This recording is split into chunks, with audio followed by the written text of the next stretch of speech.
ভাই এটা আপনি কি দিছেন? হুজুর, আপনি আমার নানার জানাজার নামাজ পড়াবার জন্য এটা আপনার হাদিয়া। শরীয়তে জানাজার নামাজ পড়াইয়া হাদিয়া নেওয়া জায়েজ নাই। আমি এই টাকা নিব না, আপনার টাকা আপনি রেখে দেন। একটি সুখ সংবাদ, চাউল ভান্ডার পশ্চিম পাড়া নিবাসী, চাউল ভান্ডার পশ্চিম পাড়া নিবাসী জনাব মোহাম্মদ আব্দুল জব্বার সাহেব, জনাব মোহাম্মদ আব্দুল জব্বার সাহেব আজ বিকাল 3 ঘটিকার সময় ওনার নিজ বাড়িতে ইন্তেকাল করিয়াছেন। ইন্না লিল্লাহি ওয়া ইন্না ইলাইহি রাজিউন।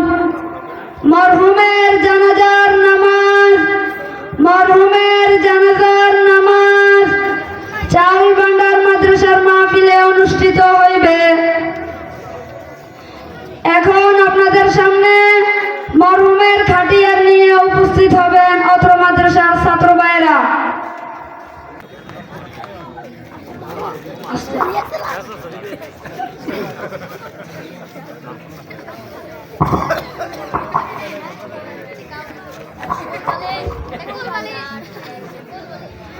এখন আপনাদের সামনে মরহুমের পক্ষ থেকে কিছু নসিহতমূলক কথা বলবেন অত্র মাদ্রাসার ছাত্র ভাই মোহাম্মদ আরমান হোসেন।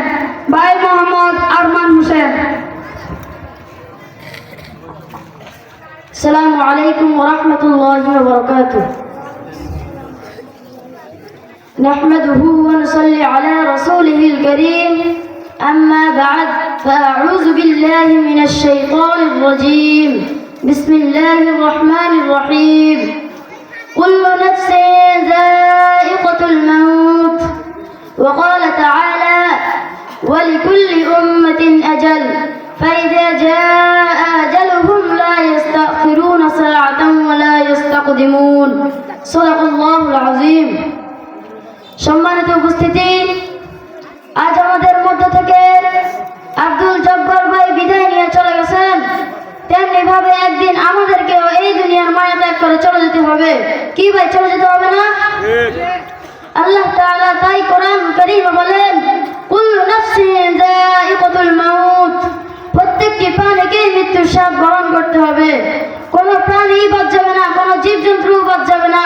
তাদেরও একদিন মৃত্যুবরণ করতে হবে, তাদেরও একদিন মৃত্যুর স্বাদ বরণ করতে হবে। তাই আল্লাহ তাআলা কুরআন কারীম আরো আয়াতে বলেন ওয়ালিকুল্লি উম্মাতিন আজাল ফাইযা জাআ আজালুহুম লা ইস্তাখিরুনা সাআতান ওয়া লা ইস্তাকদিমুন। প্রত্যেকটি জাতির একটি নির্ধারিত সময় থাকে, যখন তা এসে যায় এক মুহূর্ত আগে হয় না, এক মুহূর্ত পর হয় না। তাই আমার প্রিয় ভাইরা, আমরা শুধু শুধু এই দুনিয়ার পিছনে সময় নষ্ট না করি, আমরা পরকালের জন্য ছুটি, আমরা কবরের যাত্রী। একদিন আমাদের মৃত্যুবরণ করতে হবে। এখন আপনাদের সামনে মাইয়ের পুরুষ এবং মহিলার কয়টি কাপড় লাগে তা বলবেন অত্র মাদ্রাসার ছাত্র ভাই মোহাম্মদ আব্দুর রহমান সামি।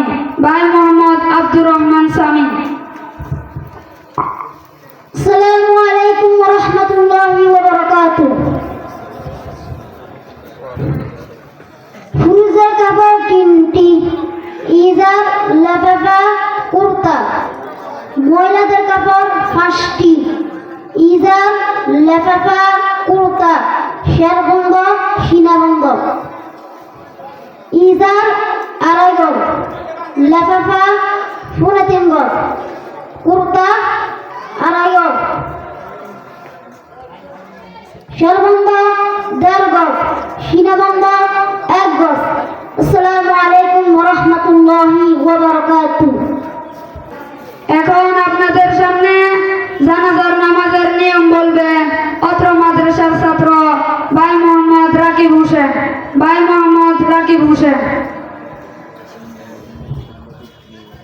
আসসালামু আলাইকুম ওয়া রাহমাতুল্লাহি ওয়া বারাকাতুহু। জানাজার নামাজ পড়তে কাফায়া 4 তাকবীর শহীদ পড়িতে হয়। আমরা সকলেই প্রথম তাকবীরে নামাজে যে সানা পড়ি ওই সানা পড়ব, একটু পরিবর্তন হবে। ওয়াজান্না সানাউকা ওয়ালা ইলাহা গায়রু। দ্বিতীয় তাকবীরে আমরা নামাজে যে দুরূদ শরীফ পড়ি ওই দুরূদ শরীফ পড়ব। তৃতীয় তাকবীরে মাইয়াতের জন্য যে নির্ধারিত দোয়া রয়েছে আমরা সকলেই ওই দোয়া পড়ব। চতুর্থ তাকবীরে সকলে সালাম ফিরাইব। এখন আপনাদের সামনে জানাজার নামাজ পড়াইবেন অত্র মাদ্রাসার ছাত্র ভাই মোহাম্মদ আব্দুস সালাম। ভাই মোহাম্মদ আব্দুস সালাম। আসসালামু আলাইকুম ওয়া রাহমাতুল্লাহি ওয়া বারাকাতুহু। আমরা জানাজার নামাজের নিয়ত জেনে নিই। জানাজার নামাজ ফরজে কিফায়া 4 তাকবীর সহিত কিবলামুখী হয়ে এই ইমাম পিছনে আদায় করিতেছি। আল্লাহু আকবার। আল্লাহু আকবার।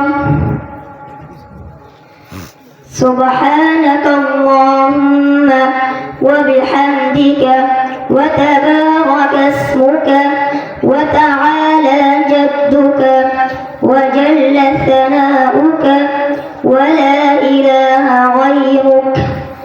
الله أكبر. اللهم صل على محمد وعلى آل محمد كما صليت على إبراهيم وعلى آل إبراهيم إنك حميد مجيد.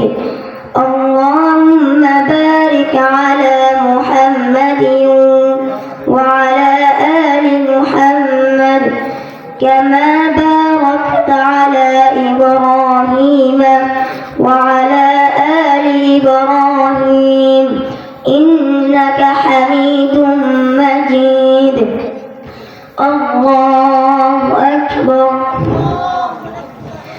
اللهم اغفر لحينا وميتنا وشاهدنا وغائبنا وصغيرنا وكبيرنا وذكرنا وأنثانا.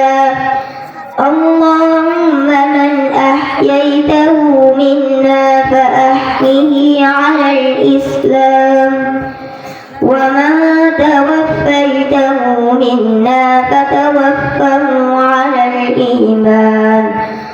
الله أكبر. السلام عليكم ورحمة الله. السلام عليكم ورحمة الله. السلام عليكم ورحمة الله وبركاته. وعليكم السلام ورحمة الله وبركاته. ভাই এটা আপনি কি দিছেন? হুজুর, আপনি আমার নানার জানাজার নামাজ পড়াবার জন্য এটা আপনার হাদিয়া। শরীয়তে জানাজার নামাজ পড়াইয়া হাদিয়া নেওয়া জায়েজ নাই। আমি এর টাকা নিব না, আপনার টাকা আপনি রেখে দেন। আসসালামু আলাইকুম ওয়া রাহমাতুল্লাহি ওয়া বারাকাতুহু। মাশাআল্লাহ। অত্র মাদ্রাসার ছাত্র ভাই, ছোট ছোট বাচ্চা, এরা আজকে যে জানাজার নামাজের প্রদর্শনীটি দেখিয়েছে, আপনার আমার হায়াতের জিন্দেগিতে মৃত্যু একদিন আসবে, কবরের যাত্রী। আমরা যদি আমাদের এই ছোট্ট ছোট্ট ছেলে সন্তানদেরকে কোরআনের শিক্ষায় শিক্ষিত করে যেতে পারি, তাহলে আপনার সন্তানই আপনার জানাজা দিতে পারবে, ঠিক কিনা? এই জন্য